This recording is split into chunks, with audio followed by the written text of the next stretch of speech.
E aí, galera linda, tudo bem? Bem-vindo ao podcast Marco Mercado, na nossa segunda temporada. E o tema de hoje vai ser, acho que muito necessário, talvez polêmico, mas é algo que a gente precisa ter o conhecimento, um conhecimento amplo, para saber onde que está, onde que começam nossos direitos e quando que a gente pode reclamar e lutar por fazer que eles sejam respeitados. Nosso convidado é Patrickson Malta, bem-vindo. Obrigado a todas. Patrickson, vou fazer um pequeno resumo para o povo conhecer, o pessoal conhecer de você. Sim. Patrickson Malta é advogado trabalhista com mais de 8 anos de atuação na área e ao longo da carreira já defendeu grandes empresas, mas também se tornou um profundo conhecedor dos direitos das pessoas que estão do outro lado, ou seja, os trabalhadores, estudioso dos impactos das novas formas de trabalho na saúde mental e nas relações profissionais, e ele chega neste episódio para explicar de forma clara e acessível, tentando não usar palavras muito complexas para que todos nós podamos entender. E ele vai falar sobre os limites legais no ambiente de trabalho e o que não pode ser naturalizado como parte da rotina laboral. Perfeito. Patrick, me conta um pouco, algo resumido que a gente não tenha falado sobre você, sobre a tua profissão e sobre quando começou essa inclinação pelos direitos, por a luta dos direitos laborais, trabalhistas, você fala, né? Sim, direitos trabalhistas. Eu sempre, desde criança, eu buscava fazer algo para mudar aquele meio social que eu vivia. Sim. Eu sempre estudei em escola pública, então para mim a educação foi o caminho, foi a base para eu poder construir um futuro, né? E eu cresci em uma comunidade carente, então eu vi ali a realidade das famílias, pais que eram ausentes porque trabalhavam o dia todo para poder levar a comida, né, para a mesa, e eu queria trabalhar em algo onde eu pudesse ajudar a sociedade. E quem é da área e também quem tem algum conhecimento específico sabe que a área trabalhista é uma área social, assim como a área previdenciária.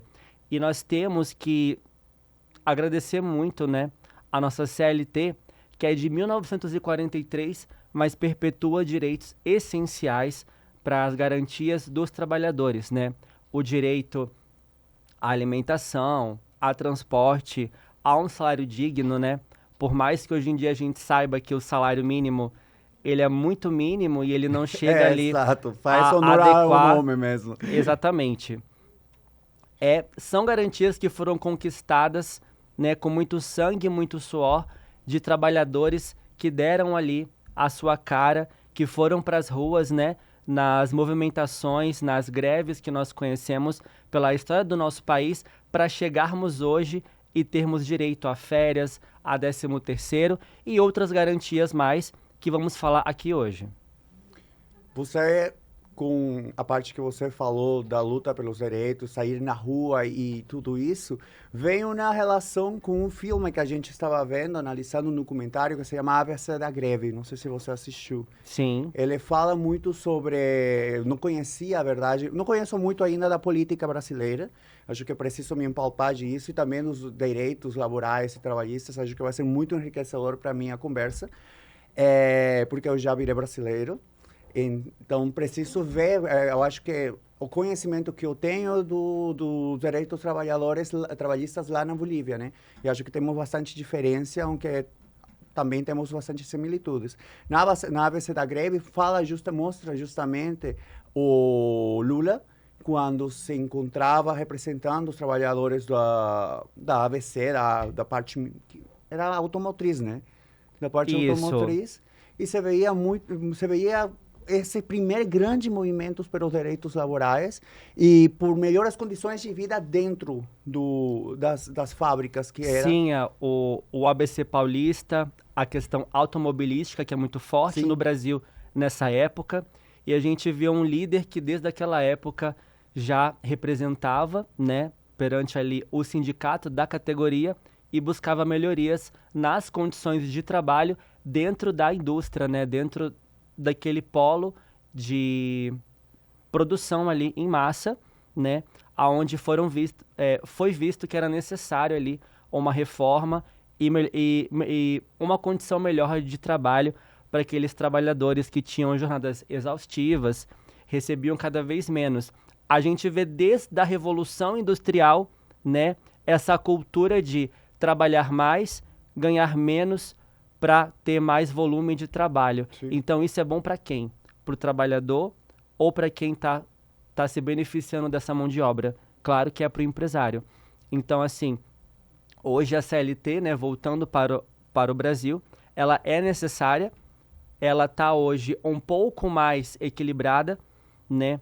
A CLT ela foi feita naquela época porque direitos e garantias dos trabalhadores não havia. Então foi necessário, porém nós não podemos punir também as empresas, né?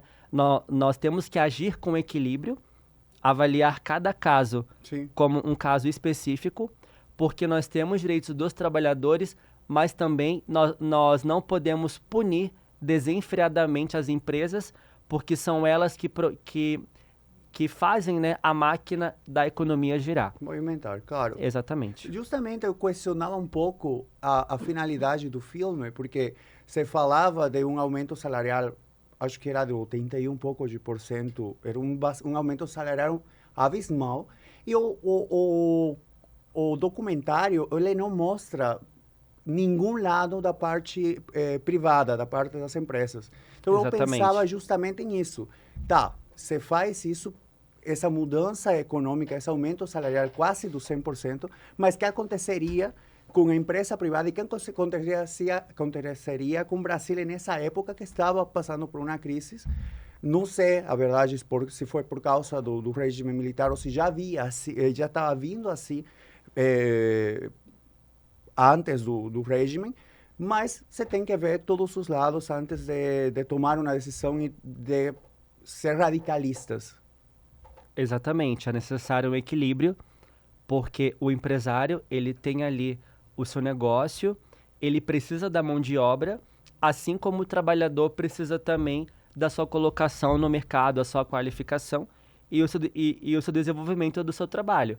Então, é uma via de mão dupla. Sim. Os sindicatos, eles são responsáveis por isso, por criar um diálogo, né, entre o trabalhador e o empresário, né? E cada um leva o seu ponto de vista e eles conseguem chegar a um equilíbrio. Para começar as perguntas, Patrickson, posso te falar de Patrick? Pode mais sim. fácil. Pode me chamar de Malta? Malta também? Sim. Tá. Muita gente vive no limite do exaustão e acha que isso é normal. Afinal, o que é burnout e como a justiça do trabalho enxerga esse problema? O burnout é uma doença reconhecida pela OMS, né, que é a Organização Mundial da Saúde, como uma doença psicológica do trabalho, né? Aquele ambiente com metas excessivas, com uma jornada exaustiva, com um chefe, né, que realmente usa ali do poder dele de estar numa posição acima para te reprimir, para causar, né, um assédio moral. É uma doença que tem relação com o trabalho, ou seja, ela foi desenvolvida durante a sua prestação de serviço, o seu trabalho ali diário. E isso é algo que é causado, né, justamente por essa combinação. A exaustão do trabalho, metas excessivas, né, um corpo diretivo que não tem ali uma gestão, e daí você vai se tornando cada vez menos ineficiente, né? Você começa a procrastinar, você não vê mais sentido para realizar aquela atividade e você fica realmente doente. Só pensando, eu por 7, 8 anos trabalhei para uma empresa e acontecia muito isso quando a chefa, por exemplo, o chefe queria se cansava de algum trabalhador para não ter que pagar mais benefícios sociais, fazia uma perseguição para conseguir que a pessoa se canse e ela peça demissão. E era algo bastante inconfortável de observar, mas você estava em uma situação que você não podia defender, como trabalhador também. E eu imagino, quando uma empresa é grande, talvez as exigências e o controle seja maior, mas é uma empresa de mediana. Imagina se fosse uma empresa ainda de média pequena, como será como se poderia controlar e como se poderia ir e denunciar. E na época, e lá na Bolívia, por exemplo, quando você se apresentava alguma queixa, o Ministério do Trabalho falava, façam um consenso aí. Não existia uma verdadeira preocupação por ir atrás desses direitos laborais. Era mais, se arrumem entre vocês. Sua fala foi bem posicionada. O Ministério Público do Trabalho aqui no Brasil faz um papel essencial à sociedade na questão de fiscalizar, né? Sim. Aquele trabalho está sendo um trabalho bem realizado, os métodos de trabalho, as ferramentas de trabalho estão sendo bem empregadas, ele tem dignidade, ele tem saúde ali para poder realizar aquela atividade. E outra questão que você bem trouxe aqui também para a mesa é essa questão do assédio, né? Porque muitas das vezes nós vemos um colega de trabalho sofrendo um assédio e a gente não faz nada porque tem medo do nosso próprio trabalho, né? Exato. Tá em risco ali também. E as empresas, né? Geralmente um cenário ideal, empresas maiores têm cultura, têm políticas, né? Para combater esse tipo de situação, canais de denúncia anônimo onde você é preservada a sua intimidade, a sua denúncia ali e é tratado por um setor específico, mas nós sabemos que 80% das empresas do Brasil hoje, né, são pequenas e médias empresas, são empresas às vezes familiares ou com uma cultura organizacional mal elaborada, que cresceu bastante, mas que a cultura e os valores da empresa não cresceram na mesma proporção, Sim. que não há um canal de denúncias efetivo, então você fica coagido a fazer uma denúncia e você acaba aceitando aquela situação para poder manter o seu trabalho. Quando a pressão do trabalho começa a afetar a saúde mental e física de alguém, como ansiedade, depressão, insônia, crise de pânico, isso passa a ser uma questão de direitos violados e o trabalhador pode ir lá e acionar na justiça? Tem que ser avaliado, né, se essa pressão, tudo isso está relacionado diretamente ao trabalho. Sim. Mas se é alguma coisa que você tem ali a sua dignidade, a sua paz violada, se você não consegue mais realizar esse trabalho, você pode reunir provas, né? Buscar ajuda médica de colegas de trabalho. Você pode pegar prints, né? De uma conversa com o seu chefe, que você Que você veja que está sendo violentado. está sendo assediado, mensagens fora da hora de trabalho, né? Cobrança de tarefas, né?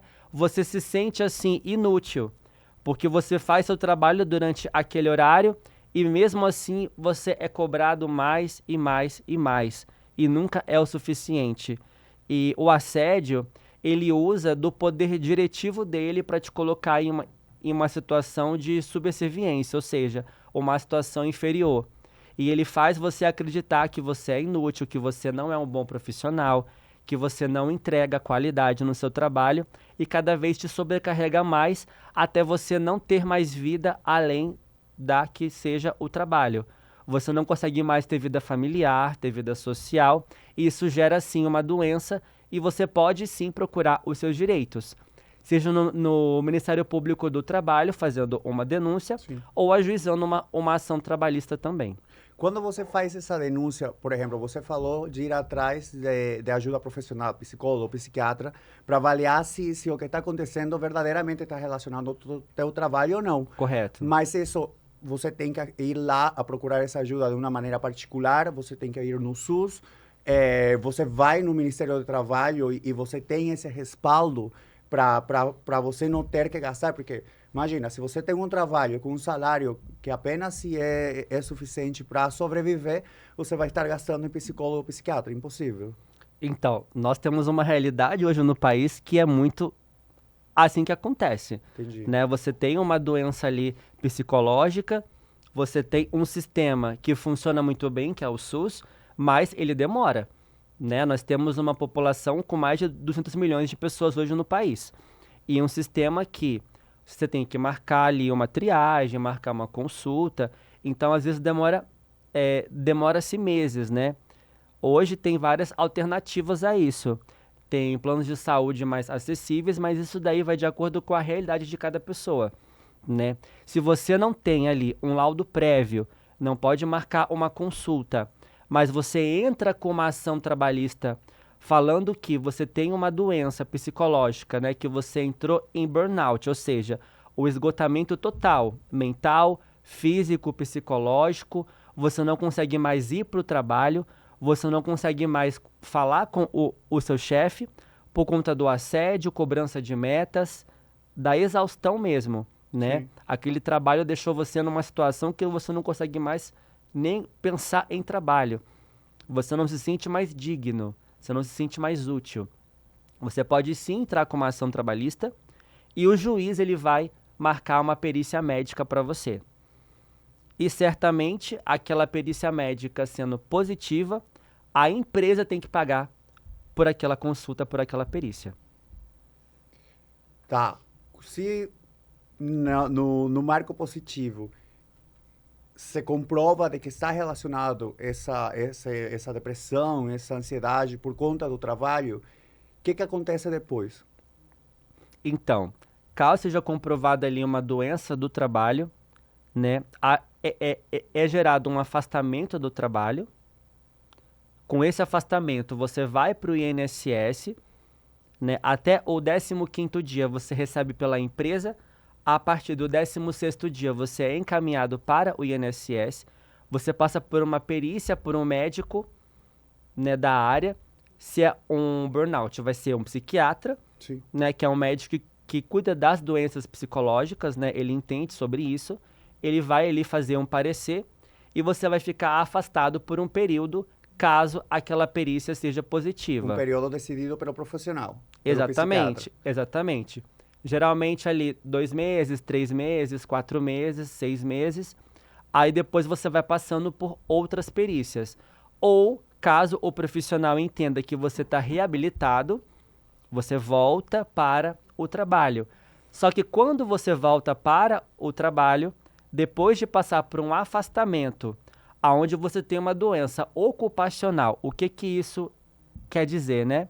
É uma doença que tem relação, que tem nexo causal, ou seja, está relacionada ao trabalho. Sim. A doença ela foi causada pelo trabalho ou agravada pelo trabalho também. Porque você pode ter um histórico de depressão ou de ansiedade, você começou a trabalhar e foi um gatilho que detonou por causa do trabalho.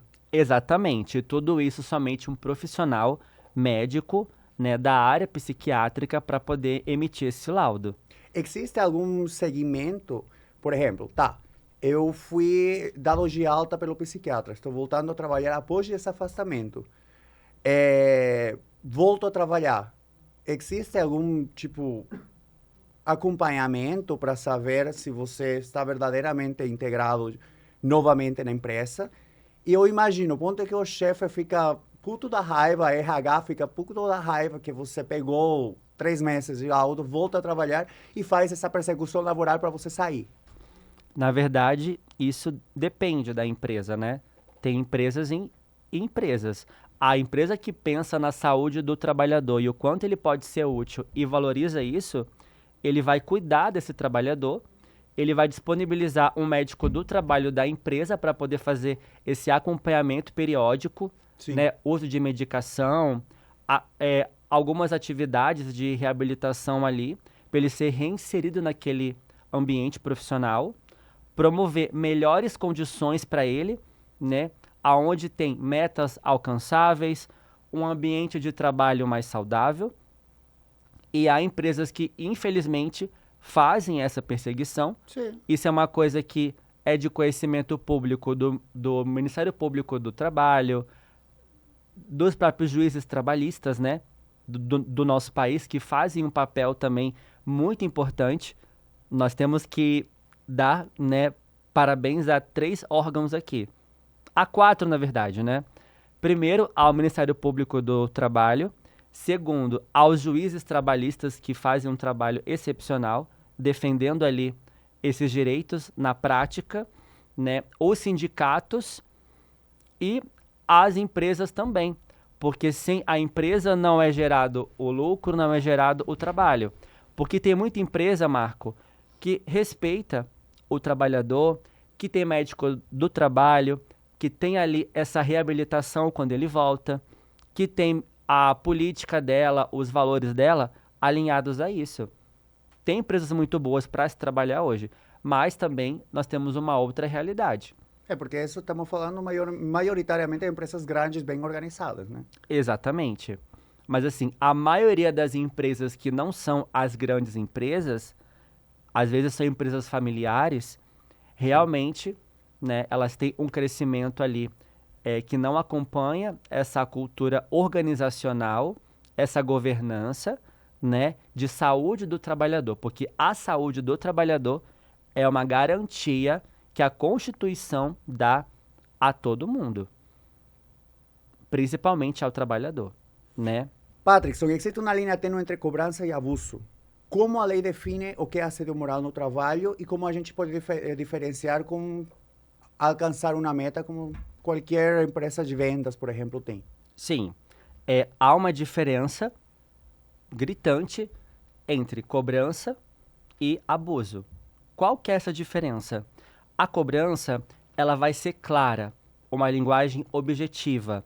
Você vai conseguir identificar o que é para você fazer, aquela ação. Olha, o chefe fala, eu quero que você faça dessa forma, utilizando esse método, essa ferramenta e me entrega até tal dia, tal hora. Isso é uma cobrança, né? Uma cobrança saudável. O abuso é você ficar utilizando o seu poder, né, superior, como chefe, como alguém que está acima, né, um cargo de direção, por exemplo, para poder humilhar, para poder deixar o trabalho excessivo, ou seja, metas inalcançáveis.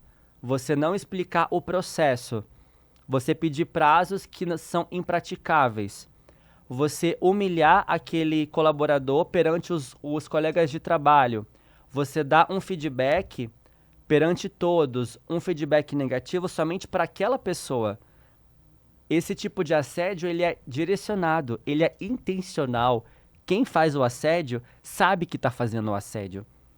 Agora, muitas vezes, quem está recebendo esse assédio acha que é apenas um feedback para a melhoria dele.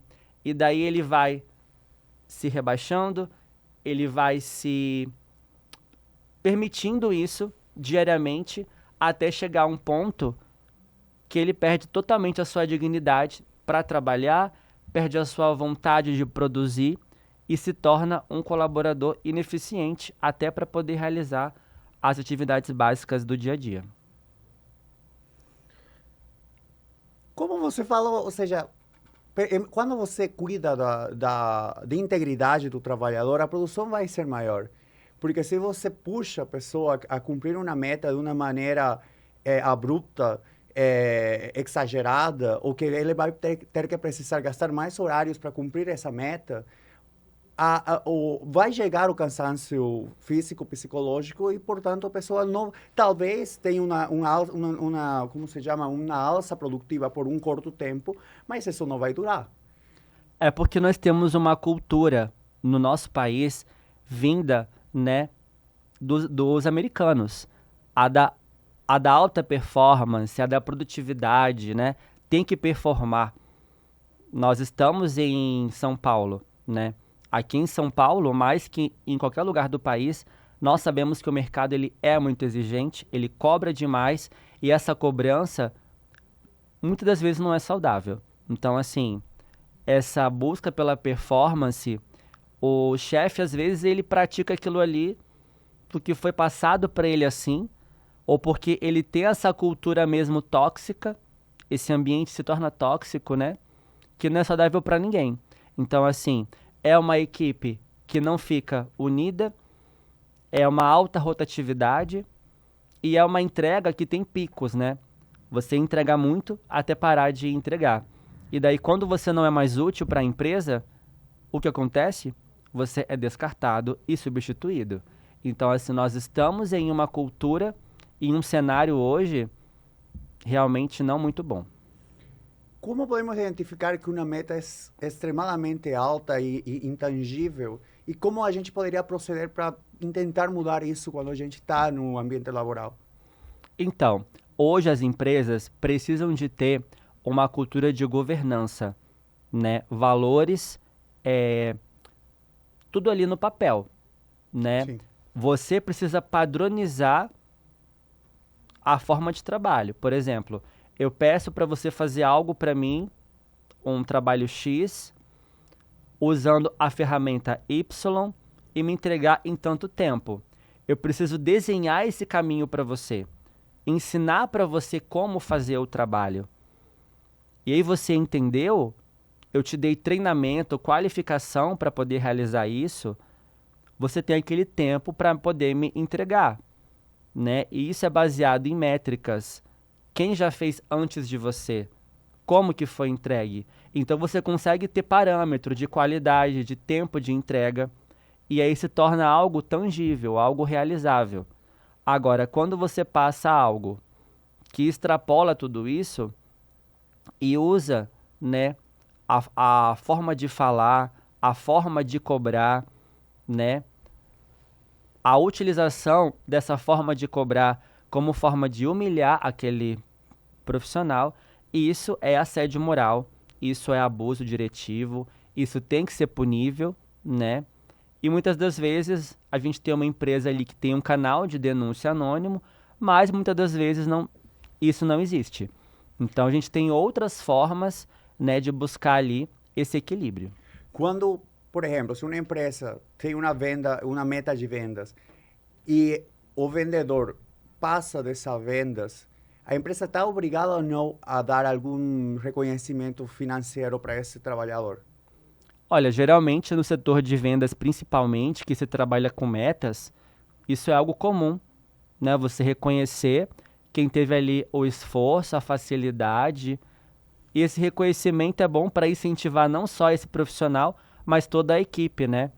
E esse reconhecimento, na maioria das vezes, né? Eu não vou dizer sempre, é financeiro, né? Sabe por que eu perguntei? Porque às vezes Sim. quando você vai a uma loja e é mal atendido pelo vendedor, a gente fala, é porque ele já atingiu a meta. Então, eu penso, será que Deveria tem ser ao relação? contrário, Não né? é? Gente, se ele vai sobrepassar a meta, ele está ganhando diretamente o salário, está aumentando. Então, se tem esse ditado que eu ouvi muito aqui, deve ser talvez porque não está sendo muito efetivo, talvez a ganância é muito mínima, sei lá.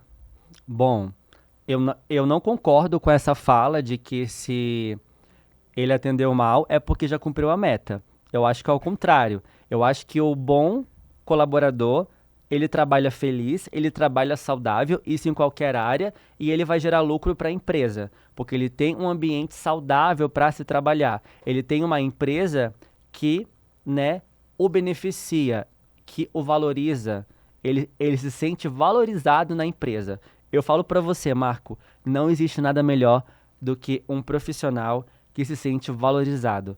Ele vai entregar 200, 300, 500%. Agora, aquele profissional que está só ali batendo ponto, cumprindo a sua jornada e fazendo o básico, pode ser esse profissional que atendeu você. Eu acho que grande diferença é quando você vê teu trabalho como, tá, é meu jeito de sustento, vou lá fazer o que tenho que fazer e ponto. A quando você se sente identificado com a empresa como minha tia falava algo que era veste o uniforme da empresa, entendeu? Porque eu acho que você se sente parte de uma família, parte, a verdade, são 8 horas laborais diárias, mais 8 de sono, é praticamente bastante tempo que você está gastando lá. Então, uma boa quantidade da tua vida você está com esse ambiente laboral. Então, eu acho que você se sentir acolhido, se sentir em um ambiente beneficioso para você e para todos é primordial. Sim, um terço do nosso dia, né? De segunda a sexta, para quem trabalha ali 5 dias na semana. Para quem trabalha 6 dias ali, passa 4 horas, né? No sábado ou no domingo. Trabalha 8 horas de segunda a sexta. Nós temos jornadas, né, de comércio que são diferentes, que a pessoa trabalha 8 horas também, né? Ou no domingo, ou no sábado, depois tem folga. Nós temos várias formas de jornada no nosso país hoje. A mais conhecida é a escala 6 por 1, né? Que eu estava ouvindo que a deputada Erika Hilton estava tentando que se acabe esse tipo de jornada aqui no Brasil. Você vê que é algo positivo ou negativo ir em contra desse tipo de escala trabalhista? A escala 6 por 1, ela é uma realidade hoje em muitos setores da nossa economia, mas eu entendo que é uma escala que deixa a desejar, né, quando você pensa na saúde do trabalhador, na vida social dele. Você imagina uma mãe e um pai de família que trabalha 6 dias por semana e o único dia que tem de folga, vamos colocar no domingo, é o dia para cuidar da família, cuidar da casa, fazer compra, É, não né? alcança. Dar atenção ali pro seu companheiro ou companheira e fazer tudo isso. Você acha que um dia apenas é suficiente? Você acha que esse trabalhador vai conseguir descansar a mente, o corpo, o espírito, né? Para poder fazer mais 6 dias de uma escala? Para mim, isso é exaustivo. Isso foi praticável na nossa geração passada, né? Uma geração de resultado, de indústria. Isso é muito utilizado hoje em indústria, fábricas, comércio. Eu acho que tem que ser feito um projeto de lei realmente para uma transição, porque nós temos que dar também um período ali para o empresário se adaptar, Sim. né? É porque vai ter que, se vai, Contratar mais vai mão, ter que mais contratar mão mais de pessoal. obra, Claro. contratar mais mão de obra ou robotizar parte da produção também, aonde for possível fazer isso, né? Nós temos uma realidade hoje que a robótica, né, ela tá entrando aí muito para tirar essa força braçal, não para poder tirar o trabalho do profissional, mas para deixar aquelas atividades perigosas, né, mecanizadas. Isso gera uma saúde para o trabalhador, gera um interesse maior também para o empresário, que vai ter ali uma redução de um acidente de trabalho. Isso também melhora para o trabalhador, no sentido de que ele vai realizar uma atividade mais saudável, mais condizente ali com a realidade e as condições físicas dele. Porque nós não podemos pensar hoje só, né, no lucro do empresário. Nós temos que pensar também no físico e no psicológico do trabalhador, porque se ele é uma pessoa que ele tem esses direitos garantidos, se ele tem respeitado ali seus direitos físicos, psicológicos, se ele é um trabalhador que ele trabalha saudável, trabalha feliz, ele vai ser mais produtivo. Isso, Com certeza. consecutivamente, vai gerar mais lucro para o empresário também. Como o aumento do home office, das cobranças virtuais e do controle de forma remota, aumenta ou não os casos de burnout e de assédio? Então, a questão do home office é uma questão muito delicada. E é algo novo também. Sim, né? Em vários países o home office ele já era praticável para várias profissões, mas a pandemia do Covid ela acelerou muito isso, né?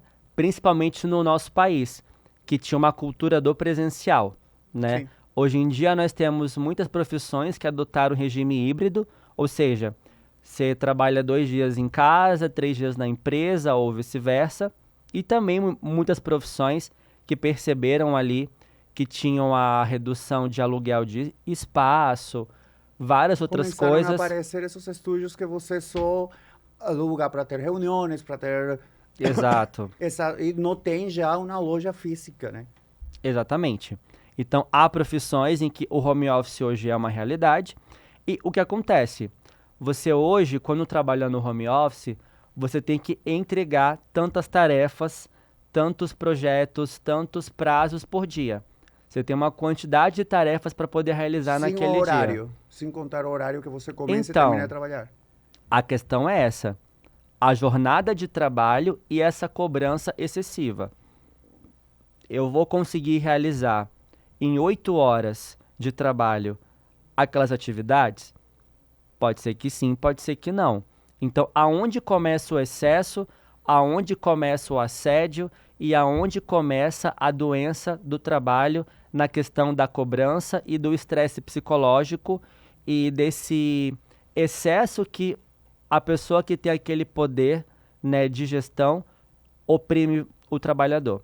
Quando você tá ali das 6 da tarde, 7 da noite, já trabalhou o dia todo, seu chefe manda aquela mensagem: olha, eu preciso que você faça essa tarefa e me entregue hoje. Então isso é uma realidade, acontece em muitas famílias, né? Acontece ali em muitos vínculos de emprego e você acaba dedicando muito mais do que 8 horas por dia Sim. ao seu trabalho. Inclusive nas profissões, né, liberais, nas profissões onde você tem ali cargos de maior valor de salário, isso é ainda mais comum. Como uma pessoa pode perceber que a pressão no trabalho deixou de ser exigente e se transformou em abuso? Existe algum sinal claro? Algum limite que caracteriza isso juridicamente e ajuda a analisar o que está acontecendo?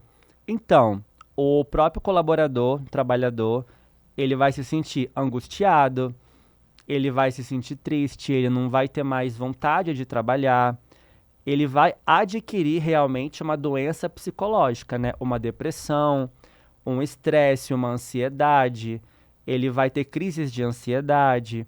Então aí varia de acordo com a função, com a pessoa, e um profissional ele vai poder diagnosticar isso, né? E a justiça, né, de mãos dadas aí com essa questão médica, vai identificar e vai até poder, né, punir aí os responsáveis, a empresa, esses dirigentes, com danos morais, né, dependendo da situação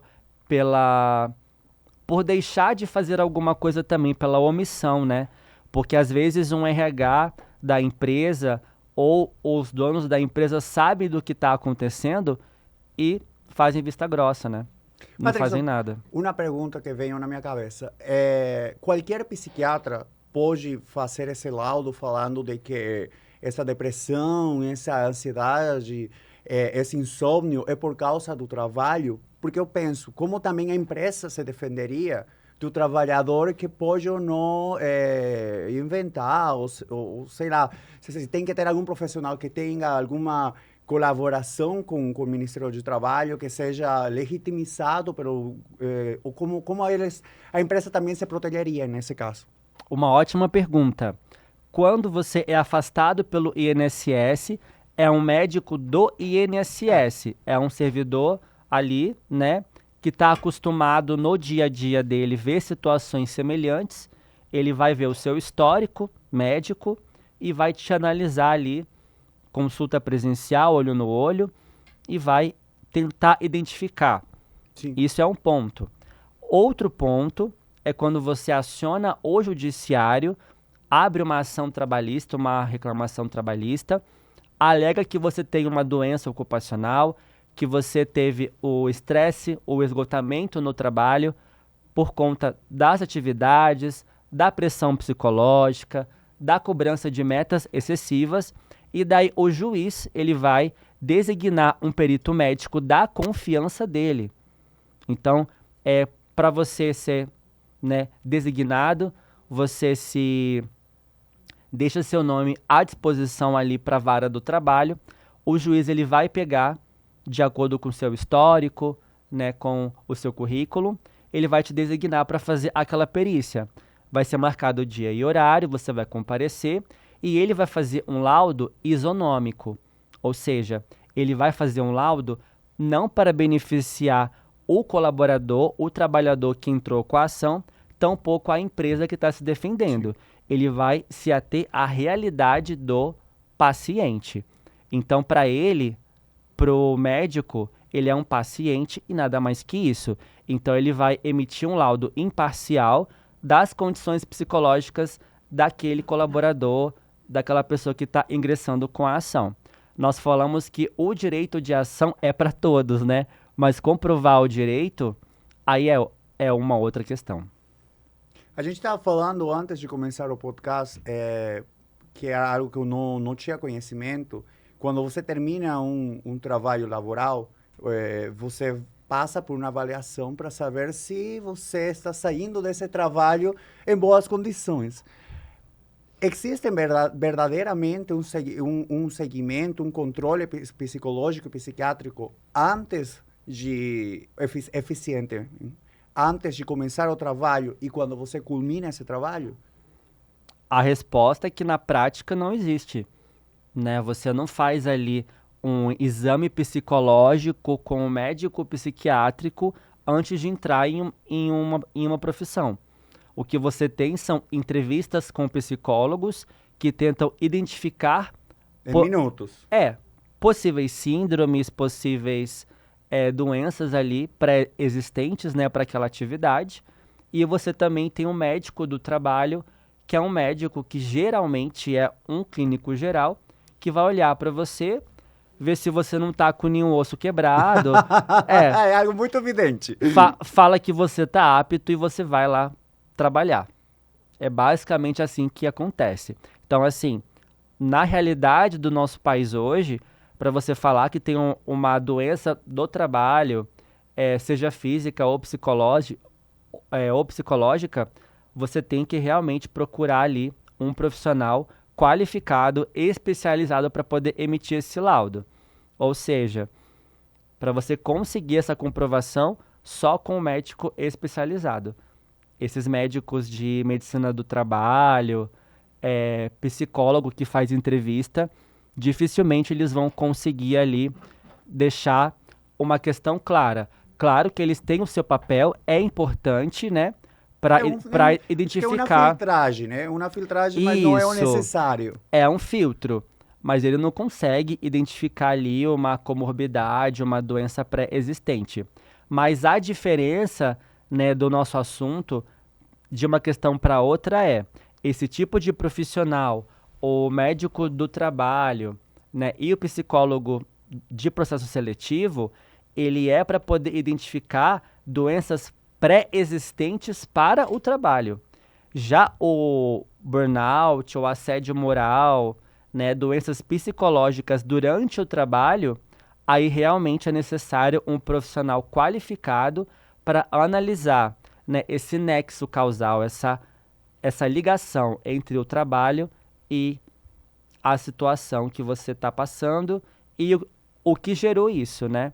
Se realmente foi o trabalho, foi o excesso de cobrança, foi a forma que o empregador te passou a demanda, ele não teve respeito na fala dele, ele teve o abuso de poder, isso gerou para você reflexos, né, psicológicos, transtorno de ansiedade, depressão, tudo isso tem que ser analisado por um profissional, não pode ser presumido. A famosa frase, aqui é pressão mesmo, que não aguenta, pede para sair, isso é parte da cultura da empresa. Como pode ser considerado isso assédio ou abuso?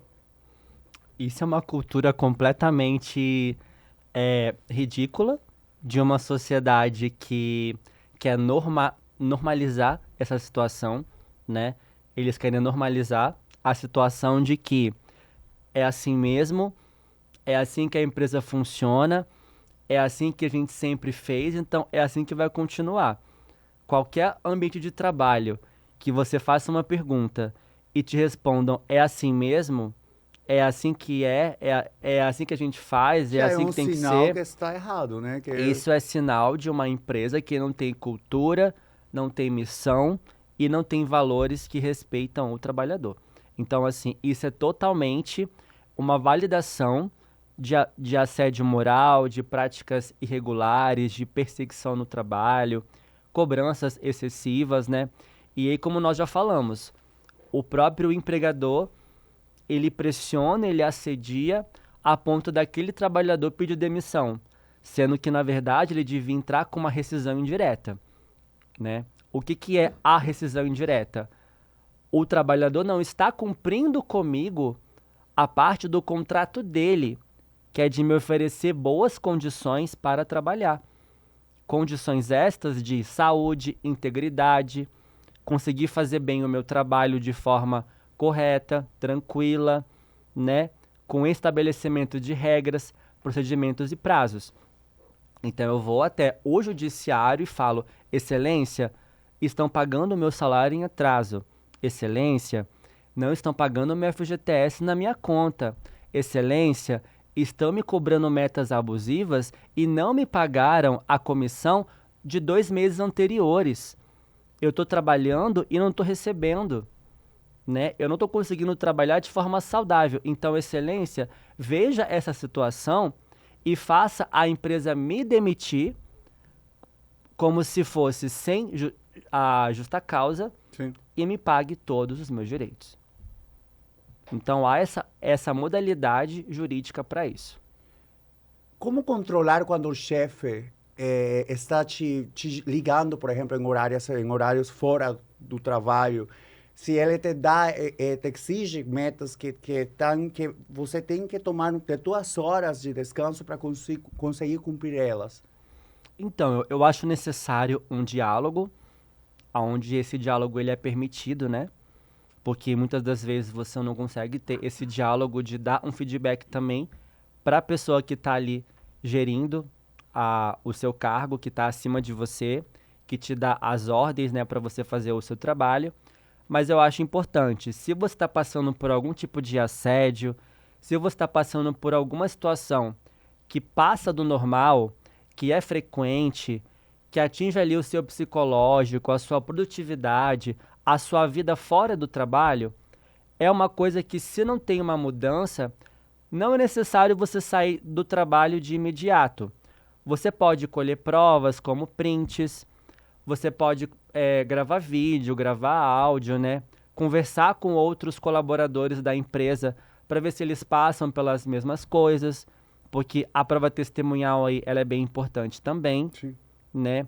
Prints de WhatsApp, gravação de áudio, vídeo e a própria prova testemunhal também é importante para você se prevenir para uma futura ação trabalhista.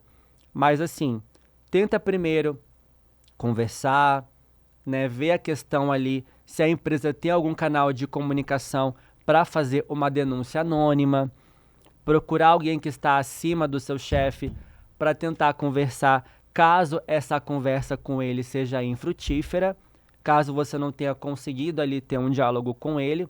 Mas o mais importante é você tentar realmente um diálogo. Fala: olha, eu não me sinto confortável da forma que você está passando para mim as minhas tarefas, a questão da cobrança e prazos. A gente pode definir, parametrizar, deixar claro ali quais são as minhas funções, qual o prazo que eu tenho para entregar, como eu devo fazer, entendeu? Sim. Porque isso gera uma satisfação tanto do trabalhador para poder entregar mais, quanto deixa mais seguro também esse gestor que tem que passar ali, mas às vezes não está sabendo a forma de passar, né? Às vezes, na maioria das vezes, o assédio é proposital. Sim. Mas vamos supor que chega uma hora ou outra, uma vez ou outra, eu não estou em um bom dia, eu sou teu chefe e eu te passo de uma forma que não foi legal. Então esse diálogo ele é importante, sim. Sempre que for possível, nós devemos buscá-lo. Existe também uma luta por ganhança de salários igualitários em casos das mulheres no trabalho e de minorias também. Ou como se pode ajudar para garantir, como podemos denunciar em caso dessa desigualdade em salários na área laboral? Há muitas empresas, sindicatos e áreas onde já existe ali uma parametrização, né, uma forma de igualar esses salários. É uma exigência, é um compromisso, é lei, né? Algumas categorias nós já temos isso. Mas a realidade do nosso país hoje não é essa. A gente pega a maioria de profissões, cargos de gestão, né? Ou seja, chefes, a maioria homens, né? Com orientação heterossexual, brancos. Sim. Então isso é uma realidade. As grandes empresas hoje, elas têm essa consciência já de governança, né, da parte social e inclusão, de colocar metas, né? Exemplo, até 2027, um terço das posições de liderança vão ser mulheres, vão ser negros. A gente tem vagas hoje exclusivamente para comunidade LGBT, né? Nós temos também várias outras para a comunidade indígena. Então, assim, nós, como sociedade, como empresariado, né, como membros ali, né, de uma cultura que sempre beneficiou, desde a nossa colonização, o branco, né, hoje nós temos que fazer essa reparação histórica por meio de cotas e por meio de inclusão no mercado de trabalho e da oportunidade não só a vagas de entrada, mas vagas de liderança também. Quando a gente fala de trabalho informal, a gente estava falando antes de começar o podcast, eu sou da Bolívia, por exemplo. Faz 2 semestres, mais ou menos, eu fiz um trabalho pensado no trabalho excessivo do imigrante boliviano aqui na indústria textil, por exemplo. Sim. Como se luta atualmente com isso? Então, nós temos hoje um caso aqui em São Paulo, né, desses trabalhadores que vieram trabalhar na indústria têxtil, né, na costura, e nós verificamos que a maior parte desses trabalhadores, eles estão trabalhando em trabalho análogo à escravidão. Então, assim, há políticas hoje para poder retirar esses trabalhadores, darem maiores condições, fiscalização da jornada de trabalho. Então, assim, esses trabalhadores, eles também têm direitos, né? A justiça hoje reconhece o vínculo, né, e garante ali o mínimo, salário, uma jornada fixa, respeitada, né, e as garantias mínimas de segurança para esses trabalhadores. Mas o que nós temos de realidade Sim. é que esses trabalhadores, nós temos dados aí do Instituto Brasil, né, um grande instituto que faz essa pesquisa no nosso país hoje, que a média salarial, gente, é de R$ 522 por mês. 97% das pessoas que trabalham são bolivianos. A média de idade é 34 anos e 56% também estão recebendo algum auxílio do governo.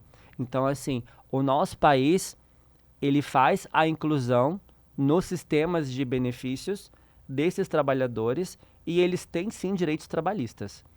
Então nós não podemos deixar de olhar também para essa população. Mesmo eles não estejam legalizados aqui. Mesmo não legalizados. Entendi. Porque direitos trabalhistas são direitos humanos. Sim.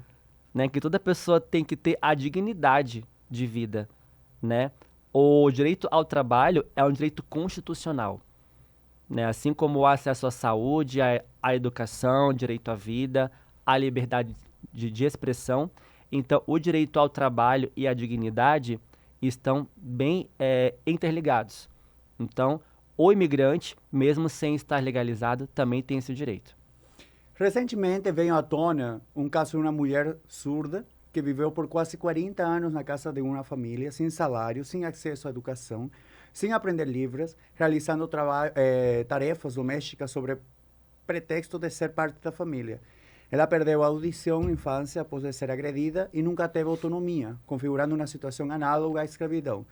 Casos assim, como foram solucionados? Me conta um pouco sobre esse caso, se chegou no seu conhecimento. Sim, na verdade foi em Santa Catarina, né? Ela vivia com a família de um desembargador, inclusive, e assim, a alegação dele é de que ela perdeu, né, a audição na infância em relação à agressão do pai aí, especificamente. O que nós temos são alegações, né? Foi feita uma denúncia. Isso é um trabalho análogo à escravidão, quando você não tem um salário, quando você não tem acesso à educação. Você imagina, uma criança foi levada para uma casa de uma família para poder fazer serviço doméstico, ajudar no cuidado ali dos filhos, e ela passou a vida inteira sem aprender Libras, ou seja, ela não foi né? Não teve acesso à educação, não teve acesso à dignidade, não teve uma vida social, ela passou a vida toda trancada naquele âmbito. Então, isso é uma atividade, né, um trabalho análogo à escravidão. Então, isso deve sim ser punível, inclusive com prisão, né? Eu estava lendo que ele pretende colocar ela no testamento. Sinceramente, como profissional, acho que deve fazer isso sim, porque ela é parte da família, mas uma coisa não justifica a outra. Então, assim, que ele seja, né, que seja feita a investigação e que se da investigação for realmente verificado que isso aconteceu, que seja punido com todo o rigor da lei. Patrick, essa história, claro que em proporções menores, mas há muito pouco tempo, estou falando, por exemplo, no meu país, no meu entorno social, não tanto nas pessoas que têm mais ou menos o rango da minha idade, mas falamos da minha avó. Era muito comum você trazer alguém do ocidente do país a uma corta idade, trazer em casa a fazer um trabalho, a gente chamava de empregada cama dentro, porque uma pessoa que morava na casa tinha sua dependência de empregado, um quarto separado, Sim. com metragem menor, e trabalhava praticamente muito fora dos horários normais. Tinha que acordar mais cedo que todo mundo e dormia depois de todo mundo. E se você precisava, uma emergência acontecia, você ia e acordava a funcionária. Geralmente, ela saía sábado para fora e voltava domingo à noite ou ao final da tarde. E isso era muito comum, muito, muito comum. Isso atualmente ainda deve existir se pensamos sei lá, no interior, por exemplo, ainda eu acho que deve existir na Bolívia. O que acontece aqui nesse caso? Existe uma procura por disseminar esses tipos de trabalho, porque para mim são análogos à escravidão atualmente, né? Infelizmente, isso é uma triste realidade que vem de uma cultura colonialista europeia, perfeito? Sim. Aonde você escraviza, retira ali direitos, liberdades, e você cria essa cultura de família, né? Você faz parte da família, a gente está ajudando você. Gente, tudo isso é trabalho análogo à escravidão. Sim.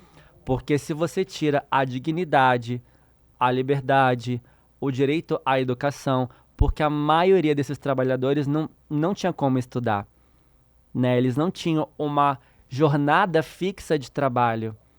Eles não tinham salário. O que você dava ali era o alimento, roupa, algum tempinho durante uma semana inteira para ela poder sair, ou seja, vamos colocar aquele regime semiaberto, você pode sair da prisão para poder ir na rua e voltar. Eu sei. Então, assim, isso é trabalho análogo à escravidão, sim. E, gente, se vocês souberem de alguém que está passando por essa situação ainda hoje, denuncia. Denuncia, liga para a polícia, ao Ministério Público do Trabalho, porque isso não é normal. Se você tem uma pessoa hoje que faz trabalho de doméstica, que acha que faz parte da família, que a família ajudou, isso é conversa para boi dormir. Eu estou pensando, porque há um filme que também a gente estava analisando, se chama Roma. Acho que é produzida pela Netflix, mas é mexicana. E justamente aborda esse tema. É uma funcionária que é engravida, que trabalhava por uma classe média alta.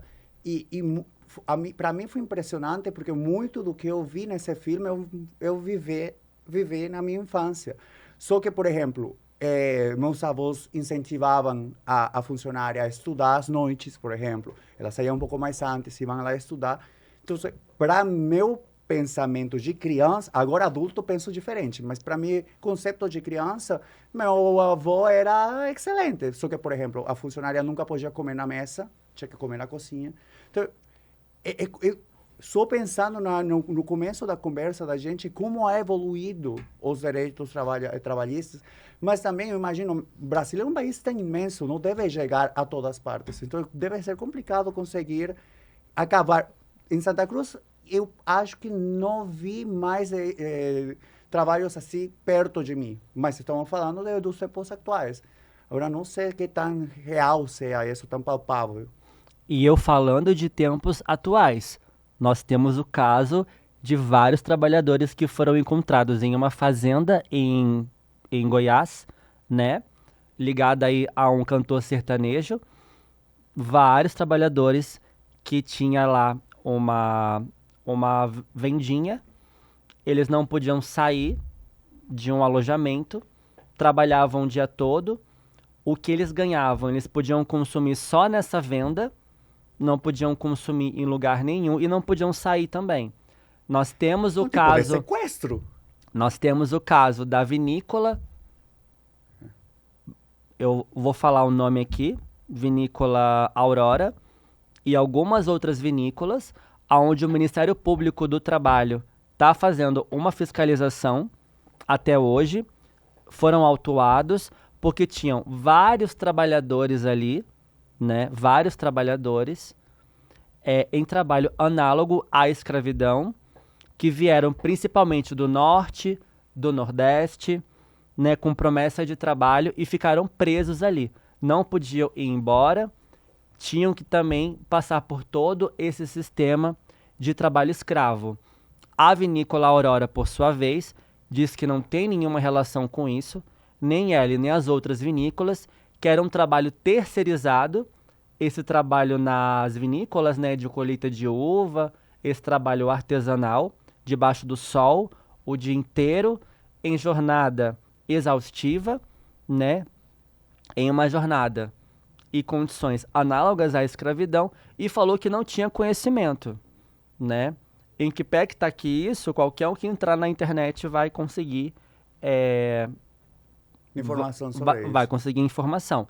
E assim, as informações que eu estou passando aqui são públicas, então qualquer pessoa pode pesquisar na internet, Em entendeu? caso desse tipo de abusos, como se pode responsabilizar ao chefe, ou ao dono, ao proprietário da casa? Você pode responsabilizar de um jeito financeiro, cadeia?